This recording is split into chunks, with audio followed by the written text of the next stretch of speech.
We're here today. We're out at Spirit Park. I'm with Jason Hendricks, the Supervisor of Community Services for the City of Menifee. Go ahead, Morning, everyone. Jason. Thanks, Hi. Doug and Kristen, for being out here today. We really appreciate Menifee 24/7 coming out, checking out what we have going on out here at Spirit Park here in Menifee. As you can see behind us, we have our pickleball program going on here at Spirit Park.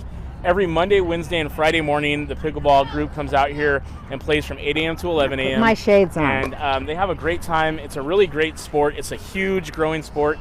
In fact, I understand it's one of the fastest growing sports in the country, which is awesome. It's a game that requires some coordination, not too much physical intense exercise, but enough to get out and get your heart rate up and get going. We usually average about 25 to 30 players every Monday, Wednesday, and Friday. You don't have to necessarily be a member of this particular club. If you want to check out a pickleball net and some of the paddles, you can always contact us at the Community Services Department by calling our Park Ranger hotline at 951-723-3888, and we'll be happy to come out, unlock the box for you, and get it set up. So if you have a family on the weekends and you're having a picnic here at one of our shelters, we'd be happy to come out and set that up for you and learn a new game of pickleball. So it's free to come out here and play on Monday, Wednesday, and Friday. We just finished our Menifee Smash Pickleball Tournament, which was an awesome success. We had over 100 participants from all over the Inland Empire and some as far out as San Diego County. So we had a great time there, and we have another tournament coming up in May as part of our Healthy Menifee program. So we really want to get alongside the pickleball club and continue to grow the sport here in Menifee. We sure got us a lot of phone calls. They wanted us out here to cover it. Yeah. People calling from all over the United States. People that had lived here and wanted to see what was going on in Menifee. Love it. So we really wanted to get out here. So we want to, why don't we back up a little bit? You got some background. This is how they play. They're out there. Jason, you want to explain what they're doing? Yeah, so they're playing right now. I really want to give a huge shout out to the people that really kind of brought pickleball here to Menifee, and that's Sharon Metzger, Jeannie Lutz, and Melinda, who's one of the coordinators here at the pickleball program. They taught me the rules of the game because every time I would watch them play, didn't quite understand the scoring, but once you get into it, it becomes pretty easy. One really great thing about the pickleball program here and the folks that play every time they come out, all very friendly people. You could have never played pickleball before in your life. You come out here, any one of these individuals will show you how to play, explain the rules, explain the scoring, and they'll just really make you feel welcome and as part of the pickleball family. So don't be scared if you don't understand the rules, never played before, come out. Again, it's a great activity. We had one gentleman that's been a part of this program since about April. From what I understand, he's lost about 45 to 50 pounds. Wow. Just from playing pickleball and, of course, watching what he eats. So super great part of the Healthy Menifee program. And we love having everybody out here. Why do they call it pickleball? You know what, you're going to have to ask Melinda about that one. Okay. I have no idea where that came from. Okay.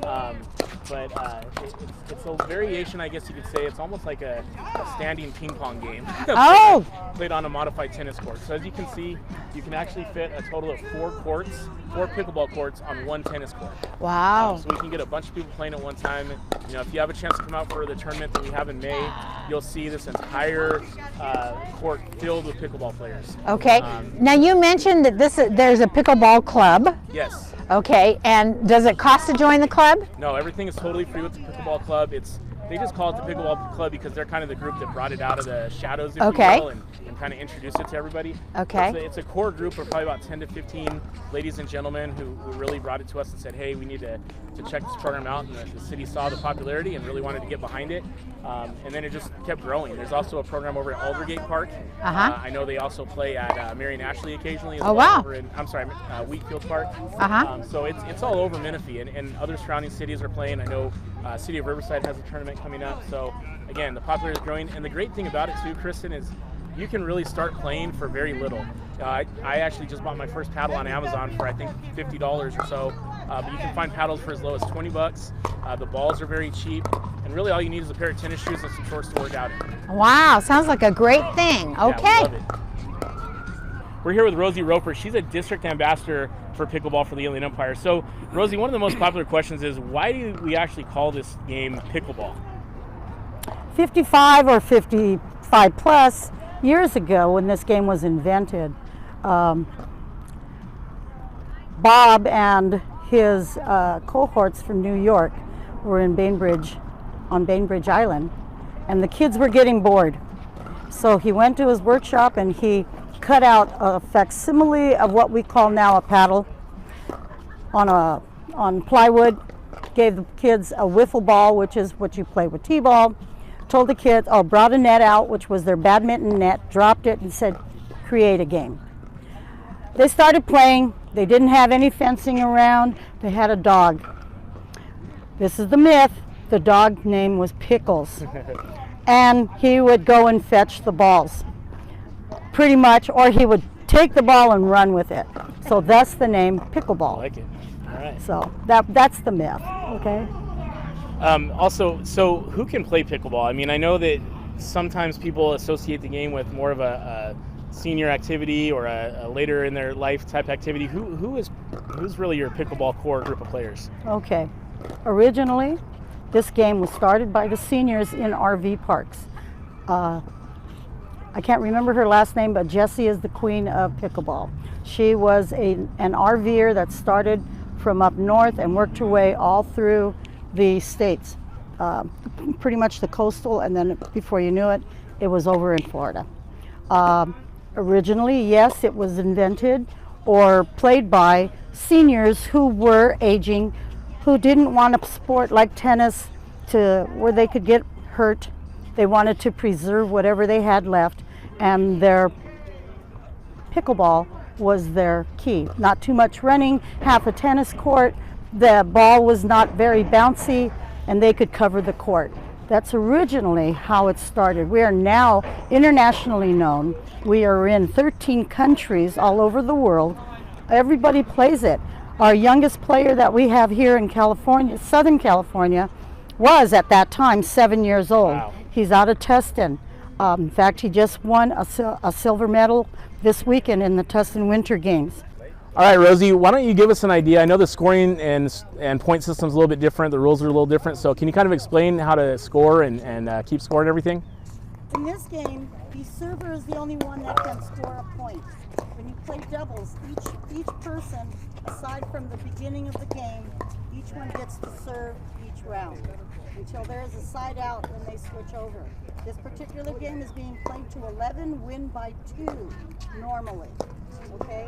It's up to the tournament director or whoever to say. They can change the rule and say win by 1. But in this case, we're doing 2. Okay, let me see. There it is.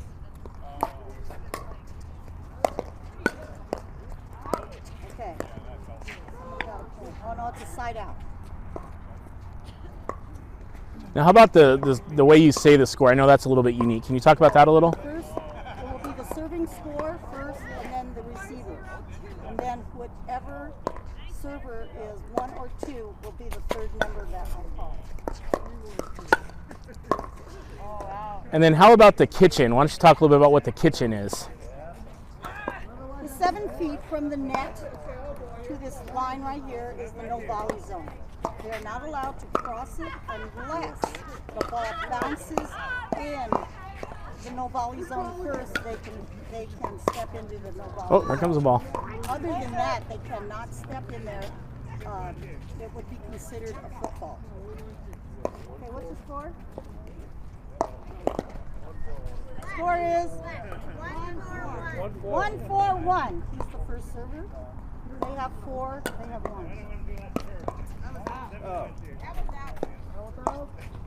Second server. When the server does not score a point, then it goes to the second player of the same team. Okay? Now the score will be 1-4-2. Yeah, it's his server. So now the score is 1-4-2, correct? 1-4-2. Okay. And then Rosie, can you talk about how you're able to actually hit the ball? I know there's some restrictions on how you're able to actually hit the ball. Serving, you can only serve underhand. It cannot come above the waist. You cannot break your wrist. In other words, your palm should not come up and break your wrist. It has to be down here below. That would be considered a good serve, a bad serve. Can't do sidearms, which a lot of people like to do. Can't do over here. So Rosie, in closing here, what can you tell people if they want to learn more? Where's somewhere that somebody can go that maybe wants to learn a little bit more before they come out here? They have a instructor, Melinda Terrian, that comes out. She can teach you. But if you just came out and there are other people here, pickleballers are very kind. They will help. They will help you with all you need to do. I mean, they may be beginners too, but they've learned some things. And they know part of it, the hardest part is learning how to keep the score. Okay? I can attest to that because I was out here for the tournament and Rosie taught me how to keep score, and now I think it's a great game and I'm going to start playing. So very cool way to get active and have some fun. So thank you so much, Rosie, for everything you've done as a part of the pickleball program. I want to thank Menifee and Jason. Jason's been instrumental in getting pickleball here in the city, and it's amazing the growth, the amount of players they have out here, and I'm very proud to be associated with the USAPA to help them whenever they need it. So. We're proud to have you. So thank you. With that, we're going to sign off here. I want to remind everyone, if you do come out and it happens to be on a day that the club is not out here, you're welcome to call the Community Services Department and request for us to come out and set up the net. We do have our park rangers out all the time, so they're even on the weekends. If you're here renting the park, give us a call at 951-723-3888, and somebody will come out and get that set up for you. So with that, I want to say thank you to Menifee 24/7, Kristen and Doug, for coming out, and we'll see you next time.